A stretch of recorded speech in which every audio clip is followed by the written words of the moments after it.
Welcome to Redink Tutorials.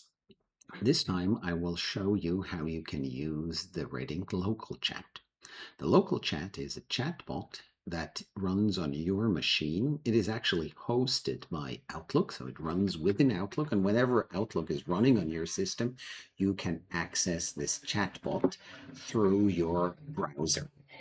And to do so, we are here in Outlook, and we go and basically select Open Local Chat.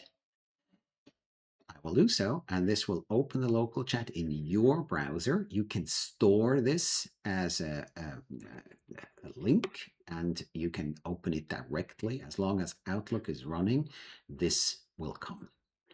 And this chat bot is just a normal chatbot with all the features you know from other chatbots.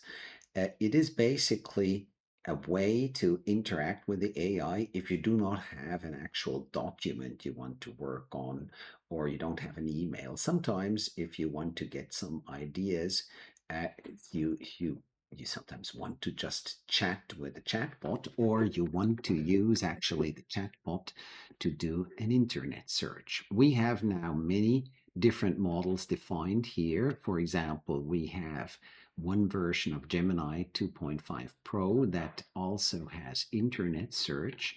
And I could now go and basically ask and discuss with the chatbot some questions. Who is Fisher? This is our law firm. And it will now do basically an internet search and come back with an answer from the Google Gemini 2.5 Pro model. With reasoning, this is why it will take some time. It will now come back and basically provide the response. You will see it here. And it also provides the sources. I could open them now, and you would then basically get to our website and to other sites, Chambers, etc. So you can use this if you want to do some research and also have internet sources in there. The big advantage of this one over some others is that you can configure it with your own internal and permitted models. So some of the other chatbots you may not be allowed to use with all data. Here, if you've configured it correctly, then you can use it. In our firm, for example, we allow people to use it even with professional secrecy data. Now, that's a chatbot. You could also pull in some documents.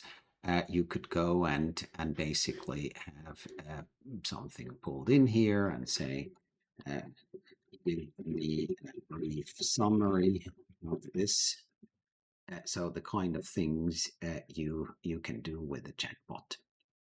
And now I've still turned on the one that goes and does an internet search. So probably I'm now getting even a response with an internet search in it, which I didn't want, but we'll see what happens. And you have, of course, the possibility to send the chat to Word to you have two different channels you can use. So basically it has provided here now the summary, etc. So you can use it just as another chatbot. But there are also other features in here. And these other features are what I refer to as an agentic features. I press now clear. I want to now use a model that does agentic AI, and for that I press the agent because we've configured it. And once I've done that, it now switches to a different model that supports agentic AI, and I now can go and select the agents I want to use and the sources, etc. If I click on this one, I will get the whole overview. This is what we offer our people internally with tools and many other kinds of things. I will not discuss these tools. You can use them to do all kinds of things through that chatbot, have Word files created, presentations, and other kind of things that you know from some other chatbots. What I want to show to you is how it does search and research that makes use of, for example, these data sources that are in there. We have configured Redink to have access to different databases with court decisions and laws. So we can now ask Redink to actually also search these. And I will close this. Redink will know itself which ones to search. I just have to now give the questions. Are IP addresses considered personal data according to Swiss court decisions? And when I send this request, because I have now an agentic model, it will basically go and do a search of now the sources it finds best to answer that. You've seen it is now doing different iterations, basically going and executing these tools. It is now searching one of these databases and basically will get back with the response. This takes a moment because it's now querying these external court databases. It has done so here in one and is now waiting for this database to provide the response. That will come very soon. And then once the AI has collected sufficient information, it will provide me the response based on that. It has done now another request. You see it, it's doing several rounds. And at the end, once it's finished, it will basically come up with the final answer based on these research. Now it has again collected here a lot of material, so 28,000 characters, and it is now continuing doing the search, and it decides on its own. That's the agentic part of it. So it is basically finding out itself, how far shall it go? It gets some responses, it analyzes the responses, and at one point in time it says, I have now sufficient information and I can draft the final response to the user. And this has been done now. And you see, we get here the response with the references that you can click on.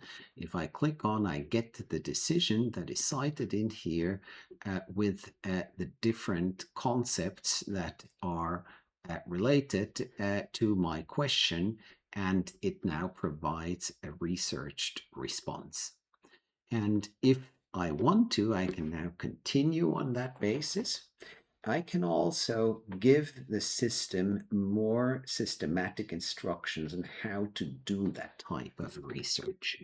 This is what is then referred to as a so-called skill. I can have that defined in here. We have, for example, skills for summarizing certain court decisions, for doing complex research, etc. And we can also use that for various other tasks where we do not just give one single prompt that's responded in one turn, but where we can ask basically the system to do many different turns and work on a particular question with different sources and come back then with a complete answer, with a document, with a response, with an Excel sheet. And the same thing works also in the chatbot for Word and for Discuss This. This is what you can also activate there. You can actually ask the same question. If you turn on agents, then you run on in the same response and using the same sources, which can cover many different things. We even have access to our M365 sources, so I could go and ask now, what are my emails today? I could go and search documents. I won't do that because there is confidential material in there, but you get the concept. And that's it for this video. I hope this is inspiring for you and you try it out, and we will see each other in a next video.